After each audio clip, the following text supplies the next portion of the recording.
Hi, I'm Michelle Aronson, and welcome to True Stories at Work, where we discuss the best things about working in human resources, the people, the stories, and the things that happen at work that we didn't even know about. Workplace Confessions. I'm a recovering HR executive, certified coach, and business school professor who knows that the best stories happen at work. From heartbreaking to heartwarming, from hilarious to outrageous. On today's episode of True Stories at Work, you get to meet Leah, who wanted to be a boss when she grew up and ended up an employment attorney. Leah had so much insight and so many great stories that this will be a double episode. Part 1 shares stories about how humans are still imperfect humans, even at work. And so I sort of had this mindset that being in the workplace, whether it's my own workplace or working with employers and dealing with their workplaces, that their workplaces, that people should, we should strive to make sure that people are perfect. They arrive on time, they get their job duties done on time. If they're dealing with something rough like a divorce or a sick kid, that they just put on a good show and get it done, and then they can go home and do that. But I've learned that's not the case. We are all human, and being human, we suffer from things like depression. We may arrive late to work. And how she helped her client handle this situation.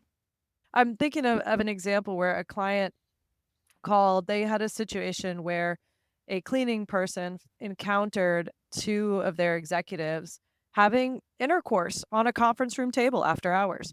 And how simple questions like this often aren't simple at all and really just a lawsuit waiting to happen. Hey, we had an employee resign and give their 2 weeks notice. Can we just accept their notice and terminate their employment today? Part 2 will dig into sex, tech, and politics, conversations that are considered impolite at dinner tables, yet show up all the time in HR. So let's get started so you can meet Leah. So, would love for you to just tell me a little bit about your background, what you're doing right now, and then we'll dig into to some stories. Sure. Well, thank you for having me. So, I'm a management side employment attorney. We help employers navigate the workplace, whether it's harassment, discrimination issues, wage and hour questions, workplace violence, drugs in the workplace, pretty much anything that's happening at life is happening in the workplace. And so we get to navigate life at work. That's what makes work so interesting because we want to believe that it should be separate, that you're going to be one way at home and one way at work, but it doesn't always show up that way. Or something that you do outside of your work time, right? In your own personal time, could make its way into the workplace, whether it's something that I personally have done or it's something a client has an employee that does. And yeah, that they're not really siloed. I would love to know because I'm sure that when you were 6 or 7, you did not aspire to be an employment side attorney. So tell me a little bit about your early career aspirations. Well, I wanted to be the boss. That is what my parents will tell you, that I truly wanted to be the boss. So early on, I said, "Well, who's the top boss? How do I become the boss?" My dad was like, "Well, you could be the president." So early on, I wanted to be the president until I started playing basketball, and that was at age 7, and I became obsessed with basketball. My bedroom was a basketball bedroom. I had a lamp that was a basketball with a light bulb coming out of it. So then I was like, "Well, how do I be the boss of the basketball players?" So then I became a point guard, and later on, when I didn't pursue basketball, in college, I decided to be a coach, and so I coached youth basketball, and so early on, I definitely wanted to be a basketball coach. Oh, and my youth basketball team that I coached, the team name was The Bosses. Oh my God, that was full Yeah. circle. That was really very well connected. I need to know one great youth basketball coaching story because I saw the Mighty Ducks. I've seen the Bad News Bears. Like, how young and what's your favorite story? Oh, okay. I mean, it's so much fun. So I did coach middle school for a little bit, but I coached my favorite was coaching 6 to 9-year-old girls. And half of them, their parents just wanted an hour of someone to babysit their kids. And so some of the kids were just doing cartwheels and like playing with glitter during practice. And then there were other kids that were probably the little me's who were out there running drills and they wanted to improve their shot. Well, our team was a mixed bag, so to speak, of talent. And I remember in our first season, I think we had a very much a losing season. So I realized I was not a great boss of the bosses, especially with 6 to 9-year-old kids. But it was probably our third game, and there were 3 kids who just they were terrible, just truly terrible, adorable, but terrible, could not make a shot, and I remember it was halftime, and the score was something like 12-0, and we still had not scored, and one of those kids caught the ball on an inbound play and turned around and just shot it, and it went in, and it was silence in the gym because it was the other team's hoop, okay? But then but we all decided, "Well, you know what? She scored. Woo!" And so we just went crazy for her. And so I think that was probably the moment when I realized, it really isn't about winning, because she was really excited. And then I saw that joy carried over into practices and other games where she wanted the ball more, she wanted to score more. And so I think it ended up being a benefit to score for the other team there. I love it. What a great story. Oh my God, that would be on the news today, right? They always show those sort of winning stories. So, how did you end up deciding to be an employment attorney? Because there are lots of different types of law to do. So, what resonated with you about employment law? So my undergrad was in environmental science and in Spanish, and I thought I'm going to travel the world and sell fair trade coffee beans. Well, there's not really a job that exists, or at least at the time, I couldn't find something like that.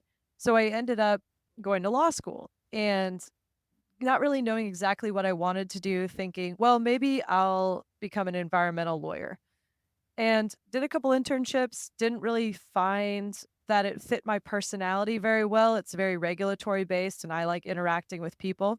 So I eventually did a summer clerkship with my current law firm, and the co-chairs of our employment law team at the time were 2 former college athletes. And they had sort of a mentality of hiring athletes because if you're in the athletic world, right, discipline, endurance, you know how to set goals, you know that practice makes perfect. All of those skill sets and that training and that sweat and grit that come out in sports translates really well into the practice of law when you have to be pulling all-nighters or working 70, 80-hour work weeks. And so it ended up by way of me being a basketball player is how they decided to hire me. So and it worked out well. So, you've been practicing law for a number of years. You're very experienced. So, tell me what surprised you between sort of the theory of studying employment law and the reality of doing employment law? Oh, that's a good question. That and I don't wanna give away the true secrets of being a lawyer, but the truth is that a lot of what we do is not focused on the law in any sense. It's more business counseling or navigating a particular culture in the workplace, working with a difficult employment situation that may touch on the law, but the answer and the conversation is really more focused on, "Okay, well, how do we help this person be successful?" I think it's funny, I was talking to a friend about this recently. Did you ever come and I don't wanna throw you under the bus, Michelle, but did there ever come a time where when you were growing up and you realized, "Wait, my parents are not perfect." Yeah, really early on, surprisingly. I mean, when my mother, I asked her to help me draw a gerbil, and her gerbil was so horrible, I cried. I just couldn't believe how awful it was. And we're both still traumatized by it because But she realized how much she disappointed me, and I realized she couldn't draw. And how could that be possible? yeah. Well, that's so funny, and that's a cute example. Most parents, I don't think, probably led on to the fact that they're also not perfect, that they probably also make mistakes in the workplace just like you make mistakes in school, or they may show up late to work just like you may show up late to the dinner table. But I think that's part of parenting. And so growing up, I always had I think this rigid mindset that at some point when you become an adult, you will be perfect because I didn't see my parents ever going late to work or getting in trouble, or they would never reveal that stuff. It wasn't only later that they told me that they are human too. And so I sort of had this mindset that being in the workplace, whether it's my own workplace or working with employers and dealing with their workplaces, that we should strive to make sure that people are perfect. They arrive on time, they get their job duties done on time. If they're dealing with something rough like a divorce or a sick kid, that they just put on a good show and get it done, and then they can go home and do that. But I've learned that's not the case. We are all human, and being human, we suffer from things like depression. We may arrive late to work. We may oversleep. We may get into a fight or express our political opinions at work. And so I've learned to be less judgmental, I think, by nature of what we do. And if you work together in spite of all your differences, in spite of everybody's flaws, you can do incredible things, when you stop judging and you start thinking, oh, I need to partner with them because they are so different than me, that we can do really cool things. Oh yeah. I'm thinking of an example where a client called. They had a situation where a cleaning person encountered two of their executives having intercourse on a conference room table after hours. And the client's mindset was, well, I I mean, this is technically wrong, right? Like, this is wrong. These two, I guess, two employees having an affair, doing it at work, right? This would theoretically in our society, it's not against the law. So again, I'm going back to this idea, Michelle, that what I do is not always deal with violations of law. So there's no law that prevents that, but it's not necessarily, great. And so the question was, do we really have to terminate them because they did something that's not, I guess, to what society would say is morally acceptable?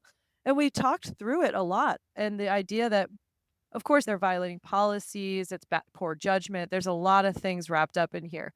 Overall, they were two incredibly good employees, had devoted, 20 something years each to the organization. And they just so happened to fall in love at work. And that was their only opportunity, and they are now together, but I will say the client ended up deciding not to let them go, because I think that would have had more of a detrimental effect to those individuals' families and children and the whole workplace culture and all that versus just, "Hey, we've got a bump here, we gotta get over it, how can we navigate it?" And so, I think, yeah, if we had taken that really hard line judgment approach and say, well, what's morally acceptable in society to the average person? And, oh, well, these people aren't reaching that standard, then we can't have them here. But overall, it ended up working out. Is love a crime? Not in that case. I would say Right. no. But I will say I had a similar situation with two people on the clock having sex in a closet, and it was a crime, and we fired them because we don't pay people for that, We don't pay. we don't pay you to do that. And one of them thought I was upset because they were having an affair, and they came to apologize to me, and I said, "I'm not interested in that at all. I'm just saying we're paying you to do X, and you're busy doing Y," and that's my real big beef with that. So, after hours thing, I think, is makes it interesting. And Yeah, but time theft. yeah, time theft is pretty easy. I do wanna segue into mouse jiggling as work from home fraud. I Oh. was snooping on your LinkedIn and just thought that was kind of brilliant. So is that a trend and things that you're seeing in the workplace? Oh, yeah. I mean, with individuals working from home, so the issue that a lot of clients fear is, are my employees going to be productive working from home? Or are they going to abuse the system and I'm paying them to work 40 hours a week and they're just getting paid to walk the dog and bake cookies and watch Netflix? Well, a client of mine sent me an article that indicated that in a study of, I think, a million individuals, 8% of them had admitted to using some sort of mouse jiggler device or key tapping device. And so these are devices that you put your mouse, you can buy them on Amazon for like 14 bucks, right? And you put your mouse on it and it moves the mouse, it spins the mouse, and then or a key tapper. So if you walk away from your screen, it will just tap random keys. So that way, if your company has a software system that monitors idle time, it won't trigger in the idle time system because it will show that you're theoretically working. So a lot of clients have installed this type of software.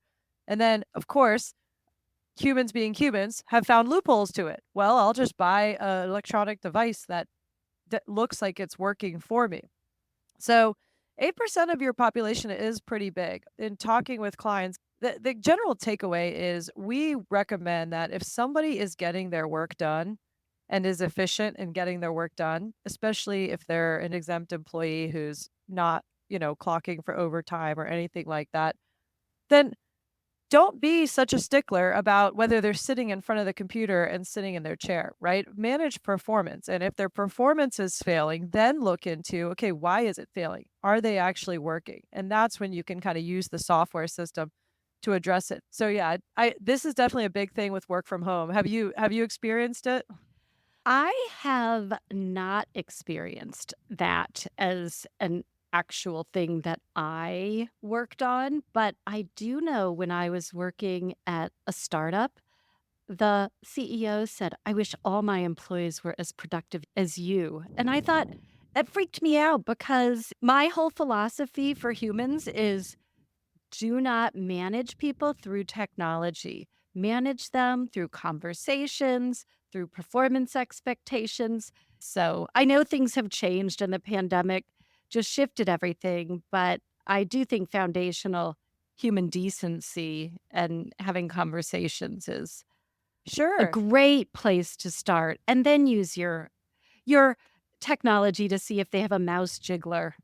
Yeah. The technology is more of this is the evidentiary support for why your performance may be failing. But there are so many people people work at different speeds. I mean, we could be doing the exact same job, working at different speeds, or doing the exact same job, and you may take 100 2-minute stretching breaks throughout the day, and I just am the type of person that needs 2 or 3, 20-minute big breaks throughout the day. And so, yeah, I would have a more idle time than you, for instance, but it doesn't necessarily mean you're more productive. So I always tell clients, you got to be careful about letting technology dictate your decision, just like you were saying, versus you saying, hey, we've got a problem here, and then actually figuring out, well, how do I address that problem? Mhm. And is idle time a problem with that? Are they abusing the system? Fascinating. What other kinds of strange trends are you seeing from a legal perspective? ChatGPT is an interesting one. I think if you and I was shocked by this. If you were to ask, let's say Gen Z and below, whether they use ChatGPT, I think it would be more than 90% of them do in some sense. And I don't just mean to write a school paper, but even in the workplace, whether it's to clean up an email, to upload they take their notes and then they have ChatGPT reorganize their notes or develop a policy for them. And I think there are definitely some benefits to that.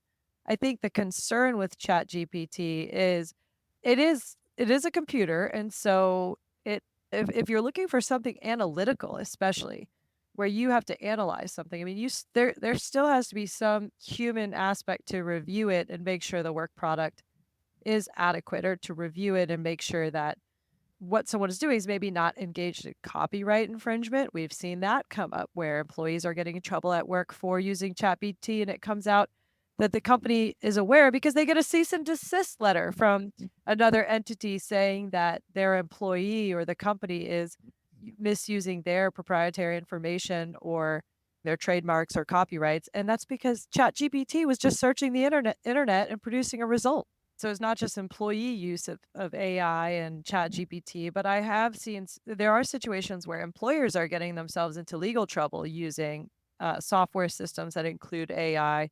And I'm thinking of an EEOC case recently where the Equal Employment Opportunity Commission, which is the federal agency that is kind of your first line of defense to investigate charges of discrimination and harassment in workplaces, And the EEOC brought a lawsuit against a company called, which has virtual online tutors all over the world. And the screening system that they were using was somehow programmed to screen out workers who were 55 and over for women and, you know, 60 and over for men. And so they ran into an age discrimination claim, right? And so you've got these disparate impact claims. You're using a software system and companies can't just say, "Oh, well, we're that's not on us. That's on this software." No, I mean, you're the entity using it. You're therefore liable for the outcome. And so if the outcome is that it has a discriminatory bias in some way, you could be on the hook legally for that. So we have seen a lot of employers be very careful about how they're using AI and what software and starting to ask questions more. Oh, we've got this new payroll program or our our consultant is offering us this AI generated management training. Well, let's review it. Let's make sure that there's nothing in here that's inappropriate, that's going to run afoul of the laws in some way. Yeah, people think this solution is so magic, but it is all trained. And how is it trained? And what are the proprietary algorithms behind some of these things? Because when I started in my career, they were just beginning to do sort of flight risk stuff and retention scores. And you could actually pull the reports and see what the algorithms were. Some of them were zip code. And okay, well, zip code also could be discriminatory depending on the Sure. income levels of the Yeah. zip code and things like that. And so when they hit it, and this is one particular software company, I said, "Where'd those reports go where I can," and they said, "Oh, that's proprietary now." And I was like, "Well, I need to know what's going into the beast that's deciding what is gonna happen in my data." I mean, it's fascinating. So, very interesting. Absolutely. Yeah. That's the new frontier. It's here to stay, I think. So I we have think to be so careful too. of how I of think how so. we use it. I agree. Okay, so I wanna talk a little bit about your work. Tell me your favorite HR story. Do you have any favorites that come to mind? Oh, we've got some good ones. I will say I had one that was a good learning experience for me as a younger lawyer. And I got an email from a client who just said, "Hey, we had an employee resign and give their 2 weeks notice. Can we just accept their notice and terminate their employment today?" Simple question. If I were to just have responded in email, then that seems like a pretty fair question, right? I could say, yeah, absolutely. There's nothing you don't have, the employees at will. You don't have to keep them employed throughout their 2 weeks notice. That's no problem. However, the question was just, like, too innocuous that it forced me to pick up the phone and just call the client. And I usually, when it comes to terminations, it's one thing that our team really likes to talk through terminations with clients because I think the issue is you can't really provide an answer unless you truly understand the question. So I picked up the phone, called the client, was like, "Tell me about this termination. Why'd the person resign?" And the client said, "Well, yeah, we've had a lot of things going on here. We've had 2 bank robberies," and this is a bank that I'm talking about here. And a couple weeks ago, someone came in and held one of the tellers at gunpoint, and this individual was not held at gunpoint, but they were standing nearby, and it scared them.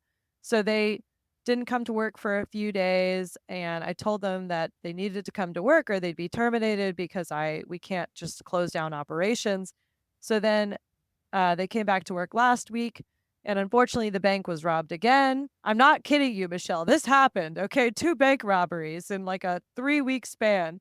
And this time, bullets went off, and there were 3 robbers, and 3 employees were held at gunpoint in different ways. And this employee basically said she's afraid for her life and can't come back to work. And I'm like, huh, this is not you did not ask me the right question. So we've got a lot of we have bigger issues going on here, from culture to safety to workplace violence to workers comp. And so it was mind blowing to me that the client was so focused on just this narrow issue, but the true problem was more of a culture problem. And so it's one of those things where I think you can never make up the stuff that happens at work in some way, but how in the world do you have 2 bank robberies in a 3-week period? Like, where's the security on that? Yeah. What did you advise or what did the client do? Well, we immediately got, some counseling involved with the employees, put them on leave, paid leave, not unpaid leave, even though paid leave in this instance wasn't required. This was in a large way very FMLA protected. I mean, the employer would be deemed to be on notice that being held at gunpoint and watching your coworkers being held at gunpoint would probably create some sort of mental health concern, anxiety, depression, PTSD, you name it. I don't even feel comfortable hearing the story, right? I can't imagine being there. So making sure that they were being supportive to these individuals and that they were giving them the leave that they were required to. Also reporting it to workers' comp is also a good learning experience. You know, I always think of workers' comp when I was a young lawyer as, "Oh, slip and fall in the workplace," or you pick something up and you hurt your back. But you can people can file workers' comp for mental health, issues as well, especially if they've encountered a serious situation in the workplace like that. So, there were a lot of learning experiences for me from this one sort of fact pattern and scenario, and we ended up working with them for months to try to make sure the culture was right, the safety was right. You have negligence concerns as an employer if you don't have a safe premises, especially as a bank. So, there was a lot that went into that. Yeah. D Just a quick email. Let me know. Yeah, yeah, "Can I do this?" No. Is this okay? That's the beauty though. I mean, really, people want to shoot an email and then get a response, but if it's ever performance based or termination based, picking up the phone saves you a lot of time. In this case, maybe in court, but it really is 10 minutes well spent just to have a chat versus exchanging a bunch of emails that aren't really based in reality. So, I Do love you that. do you feel like you see that a lot? People too afraid to pick up the phone and actually have a conversation versus just sending an email with especially a rude email. Well, you pissed me off, so let me just type out all my angry Yeah. thoughts at you and send it, you know? The funny thing is people want it in writing because they feel that that protects them. And the truth is, I'd rather have a discussion and then type up a summary of the discussion and send it to you afterwards that we both agree on versus having this what ends up being 30 pages of e-discoverable stuff that is a misinterpretation or misrepresentation of the facts. But that's just my The misinterpretation, I think, or miscommunication in some sense is I think, the nail on the head. It is so interesting in a lawsuit sometimes, like, oh, I'm thinking of a sexual harassment lawsuit where you've got 2 individuals who have totally different communication styles, and it could be something as different as, generational. So, let's say the boomer generation, right? My colleagues in the boomer generation, they don't use a lot of exclamation points or emojis. I'm in the millennial generation. It is a norm to use an exclamation point. There's a difference between "okay!" exclamation point and "okay!" period. And so, oftentimes in lawsuits where someone is saying that they were mistreated by somebody or they were sexually harassed by somebody, we'll see text messages or emails, and I may go through them and think, yeah, these are pretty rude. Like, he only ever responded with periods and he just wrote great job, period, whatever.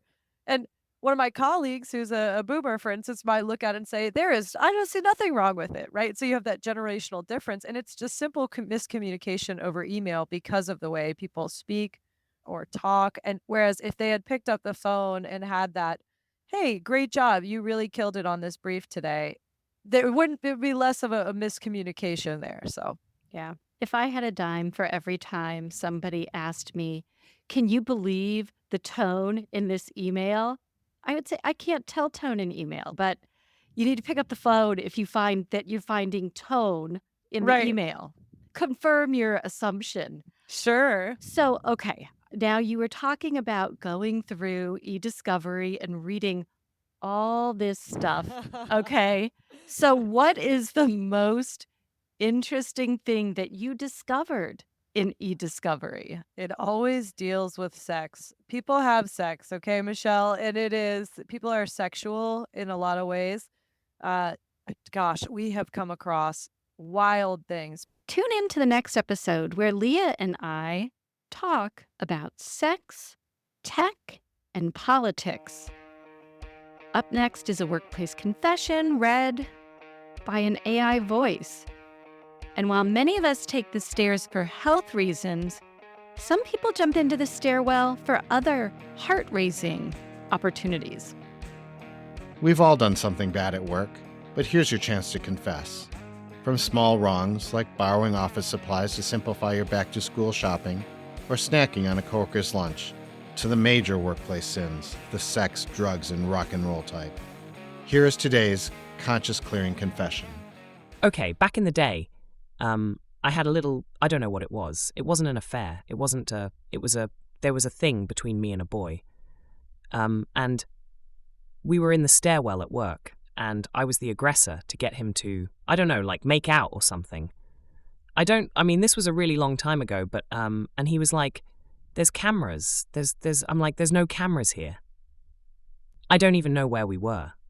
There might have been cameras. I don't know. But, I got him to kiss me in the stairwell. In the workplace where we were, stairwells are hotbeds of activity. Be suspicious since people act like they're going in for exercise, but they may be going in there to have their little rendezvous. Yeah. They're like, see you in the stairwell. I can't even tell you how many stairs there are. What could be more sterile and less romantic than a stairwell, and probably dirty too? It was awful, but we couldn't be seen out in public anywhere. So, that was the next best choice. And it would have been too smart to leave work to do that, That would make too much sense. Now clear your conscience by submitting your workplace confession at cultureandstrategylab.com/podcast. Tune in next week to learn the surprising things that Leah discovers during eDiscovery, problematic trends in HR tech, and approaches to handle the political divide when people bring their whole selves to work. Thanks for listening to the show.